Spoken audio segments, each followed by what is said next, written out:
Va ora in onda Enti Locali.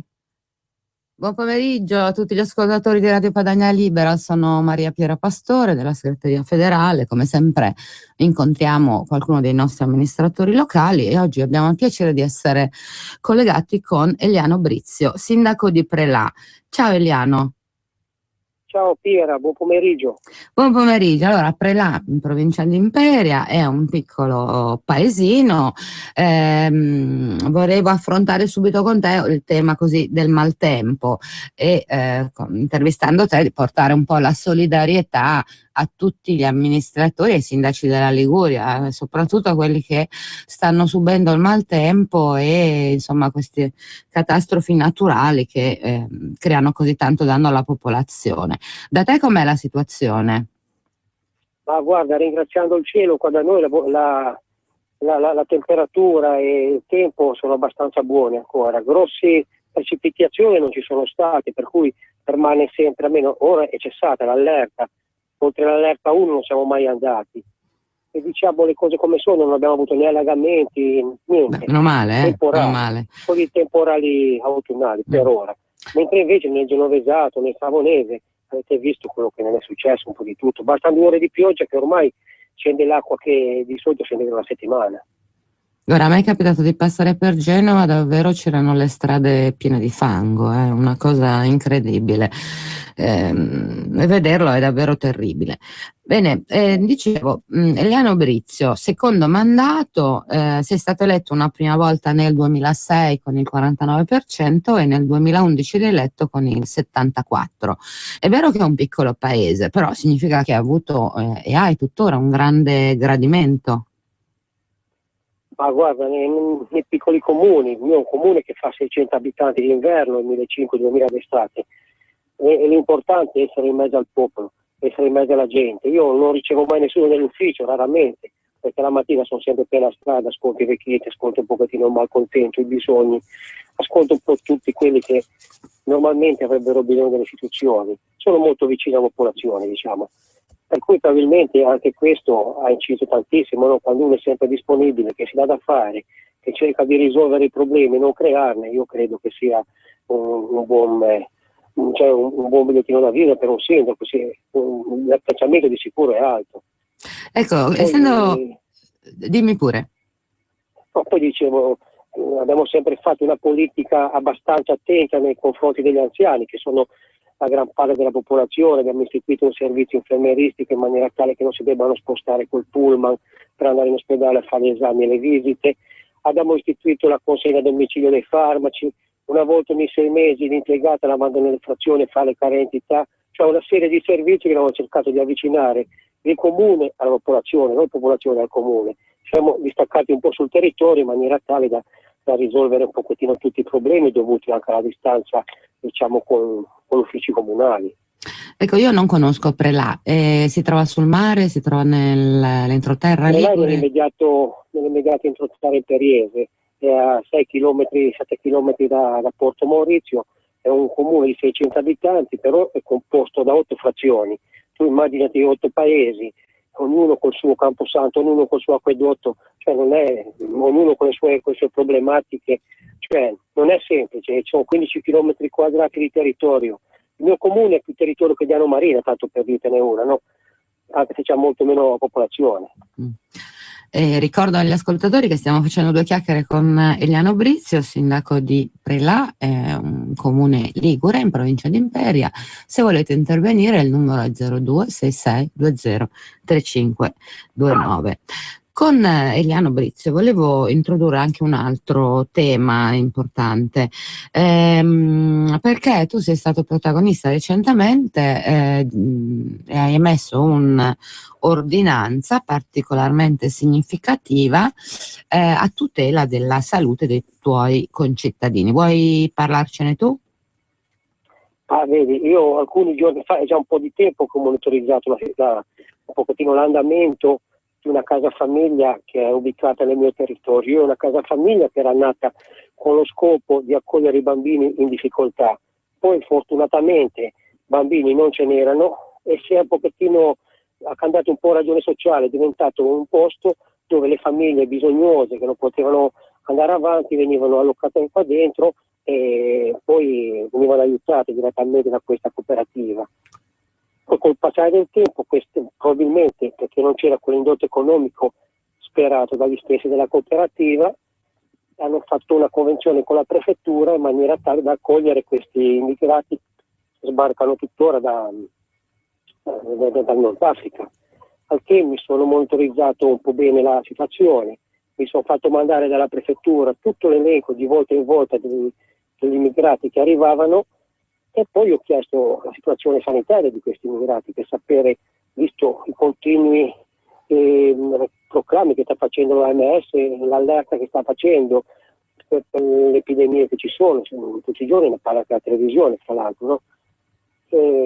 Ho chiesto chiarimenti, ho chiesto quali esami venivano fatti, e da lì, quando le risposte erano piuttosto evasive e dal lato pratico proprio un esame specifico del sangue per dire se o no erano portatori o no, se erano sani, se erano malati, non c'è mai stata, ho messo un'ordinanza dicendo che prima di venire nel mio comune, in questa casa famiglia, dovevano portarmi i certificati sanitari che dicessero che erano stati sottoposti a esami del sangue, radiografie e quant'altro, e non potevano creare problemi sanitari con la popolazione già esistente.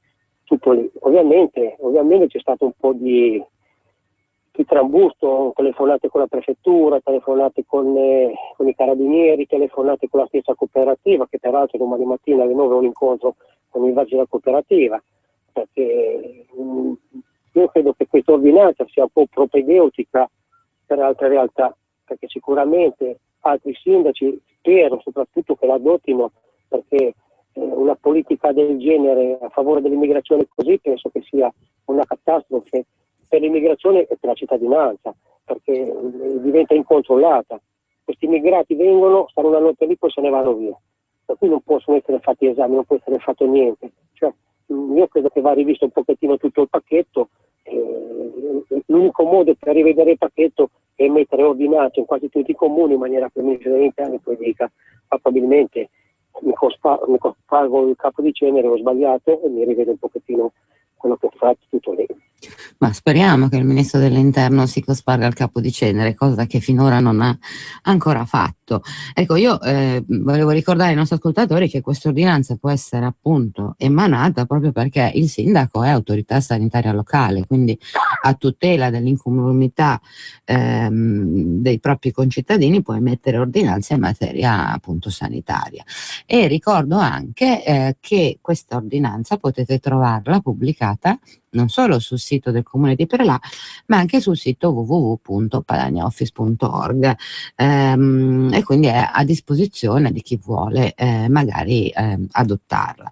Ecco, tra l'altro insomma la provincia di Imperia è un po' caratterizzata dal passaggio, no, degli immigrati. Notizia di oggi apparsa sui giornali francesi che in qualche modo accusano il fatto che molti immigrati, 100.000 c'era scritto, attraversano la frontiera proprio con la Francia, passando chiaramente dalla Liguria.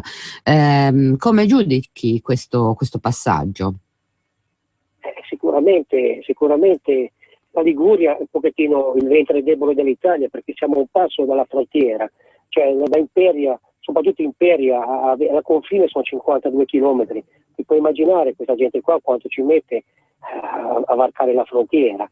Effettivamente il problema esiste, perché esiste è doppio anche il problema, perché loro varcano la frontiera, vanno in Francia, e in Francia spesso li rispediscono in Italia, li impacchettano, ce li rimandano indietro perché non li vogliono. Il problema è doppio. E c'è sempre stato questo problema, ma adesso con questi nuovi arrivi è sicuramente triplicato. Tu mi dici 100.000, sicuramente sarà quella cifra lì, sono tutte cifre reali, guarda. E del resto questo rimpacchettamento tra molte virgolette cui tu accennavi lo fa non solo la Francia ma anche altri paesi dell'Unione Europea, no? Come l'Austria, e quindi lo stesso. E quindi tutto sommato un controllo sanitario potrebbe essere così vantaggioso anche per questi paesi, no? Sicuramente, secondo me questo controllo sanitario deve essere propedeutico per una buona immigrazione, come la vogliono far credere agli italiani o agli altri popoli d'Europa, no? Al primo posto ci deve essere l'incolumità della popolazione già residente, già sul territorio. E poi se c'è posto che arrivano questi, va bene, vengono, però devono avere tutte le carte in regola. Io mi ricordo cosa mi raccontavano i vecchi, quelli che andavano in Francia a fare i boscaioli, venivano portati in quarantena, li facevano l'assalto raggio per vedere o no se portavano la tubercolosi. Questo negli anni 30, negli anni 40, negli anni 20, ai tempi della fine della prima guerra mondiale. Voglio dire, oggi una politica del genere non sarebbe sbagliata, no? Con questa gente qua che arriva, dappertutto ci sono malattie, la TBC di nuovo era debellato, ormai è di nuovo ritornata. Avete visto a Genova, pare che addirittura dei poliziotti che erano impiegati, diciamo, nel controllo di questi flussi migratori, ci sono stati colpiti da TBC. Negli ospedali la TBC è di nuovo in auge. Voglio dire, un controllo ci vuole. E invece a quanto pare non si fa niente, tutto va bene finché va bene, poi aumentano le spese sanitarie che già sono già per il 70% del bilancio dello Stato, di una nazione. La sanità, servono per la sanità. Immaginiamoci, continua tutto quanto ad aumentare poi. Sì, ricordiamo anche che le spese sanitarie fatte a favore degli immigrati sono poi rimborsate alle regioni dallo Stato, e quindi anche questo poi crea per le regioni un deficit di bilancio, perché comunque questi soldi vengono rimborsati, se rimborsati comunque in ritardo. Quindi è una politica di attenzione all'immigrazione che in qualche modo va a toccare anche Mare Nostrum e controlli che dovrebbero essere fatti nel momento dell'arrivo, nel momento degli sbarchi. Sicuramente al momento degli sbarchi, secondo me, la politica giusta era un po' quella che a suo tempo aveva fatto il nostro ministro Maroni. Vanno presi, vanno bloccati, controllati, esaminati e poi sparpagliati sul territorio. Ma quando arrivano, le visite lo sappiamo come funzionano, arrivano, vengono portati in questi ipotetici centri, il medico li guarda, gli piglia il polso, la pressione, gli misura la febbre e compila un referto. Esame obiettivo, dal primo esame obiettivo pare che sia sano. Vabbè, il primo esame obiettivo, perché se avesse la febbre non sarebbe sano, cioè viene da pensare, no? Cioè tutto si basa su quelle cose lì, non è che ci sono degli altri esami, perché non c'è neanche il tempo di poterne fare degli altri, capisci? Perché questi qua il giorno dopo prendono le gambe, se ne vanno in Austria, se ne vanno in Norvegia, se ne vanno dove hanno degli altri parenti, ci sono altre comunità che sono pronte ad accoglierli, tutto lì. Secondo me se lo Stato invece di impiegare tanti soldi nell'Europa, soprattutto in Mare Nostrum, facesse dei voli low cost dai paesi di partenza ai paesi dove vogliono andare questi, si eliminerebbe sicuramente, si abbasserebbero le spese e si eliminerebbe un business, perché ricordiamoci che questa immigrazione qua è un business economico bello e proprio, perché ognuno ha la cooperativa, l'associazione che li accoglie, gli viene data un'indennità che vale dai 30 ai 60 euro al giorno in base ai servizi che vengono loro forniti. Per cui immaginiamoci quelle grosse cooperative che ne accolgono centinaia, 100, 150, 200 e danno un servizio alberghiero, quanto possono guadagnare in un giorno. Tutto lì il discorso, è un business e vale buono questo qua. Quindi insomma a volte applicare un pochino di buonsenso sarebbe la cosa più corretta da fare. E tra l'altro insomma questo discorso chiaramente solo accennato sull'ordinanza che tu hai adottato e su Mare Nostrum si ricollega alla grande manifestazione che ci sarà sabato proprio qui a Milano, con partenza alle 16:30 da Porta Venezia, manifestazione che la Lega ha intitolato proprio Stop Invasione. Io so che mi sembra che tu non potrai esserci per motivi di salute. Ci sono. Ci sei? Bene, allora ci vediamo lì, perché appunto tutti i nostri sindaci sfileranno con questa fascia Stop Invasione a dimostrazione dell'attenzione, no, che i nostri amministratori locali hanno non solo per la salute ma anche per i costi che questa ondata migratoria comporta. Quindi insomma un appuntamento a tutti voi, lo ripeto, sabato 18 alle ore 16:30 a Porta Venezia. Per qualsiasi informazione potete chiamare per sapere ad esempio da dove partono i pullman, prendere contatti, potete chiamare il numero 0266 234 234. 4, numero che è a disposizione di tutti. Ecco, non penso che abbiamo moltissimo tempo, chiedo alla regia, ecco, abbiamo qualche minuto. Volevo magari che tu ci parlassi un pochino della tua città, in modo da farla conoscere meglio. Dicevi 8 frazioni, ho visto sul sito di Prelà che... Ho visto sul sito del tuo comune che c'è in programma una grande castagnata per il 25 ottobre, ma è già stato programmato anche il mercatino di Natale. Ma la cosa che più mi ha incuriosita sono questi percorsi di trekking che riguardano tutto il territorio, immagino tutte le frazioni. Sì. 2 anni fa abbiamo ultimato dei lavori che in pratica era di recuperare le vecchie mulattiere che erano già esistenti sul territorio, perché il nostro è un territorio che univa 2 comuni, le 2 valli, la Val Primo che è la mia e la Valle Argentina che è la Valle di Armaditaggia Sanremo, da parte opposta, che erano tutte mulattiere che servivano una volta per lo scambio delle merci, l'olio, le castagne, il sale, il vino e quant'altro. Abbiamo ripulite in maniera tale di fare dei percorsi che vanno un pochettino a toccare un pochettino tutte le nostre 8 frazioni. È stato un lavoro abbastanza laborioso perché erano nel più totale abbandono questi percorsi. Li abbiamo ripuliti, li abbiamo resi percorribili e sono meta di numerosi escursionisti, non solo d'estate ma anche d'inverno, d'autunno, anche perché qua il clima, se continua così, è abbastanza mite, anche d'inverno sono rari i giorni che c'è la neve, che non si possa passeggiare, per cui ci sono tanti turisti, soprattutto gli stranieri, che vengono e si fanno queste belle passeggiate. E poi la manifestazione più importante che facciamo nel nostro comune è l'ultima domenica di maggio, che facciamo una passeggiata enogastronomica che parte proprio dal capoluogo, da Molino di Prelà, poi cammina facendo, fa tutte le frazioni, ogni frazione c'è il suo piatto tipico e poi il piatto tipico che qual è? E si comincia da Molino di Prelà, che è il capoluogo dove vengono fatte delle focaccine, delle tartine, tutti con prodotti tipici del posto, con caffè di olive, con olive in salamoia e quant'altro. Poi si arriva nella prima frazione, che è di Valoria, che è un paese molto conosciuto un pochettino in tutta Italia, non solo perché è il paese delle porte dipinte, dove viene fatto il primo piatto, che c'è la pasta asciutta al pesto, col pesto ligure, con l'olio ligure e quant'altro. Poi si va nell'altra frazione di tavole, dove viene servito il secondo, lì viene servito proprio un piatto tipico che è la capra con i fagioli. Poi sempre percorrendo le solite mulattiere si giunge nell'ultima frazione, che è Villa Tala, dove viene servito il dolce, viene fatto dei dolci tipici, il formaggio del posto, col miele del posto, poi c'è un intrattenimento musicale, la manifestazione finisce lì e poi ci sono i pullman che riportano la gente al capoluogo dopo aver fatto tutta quanta la passeggiata.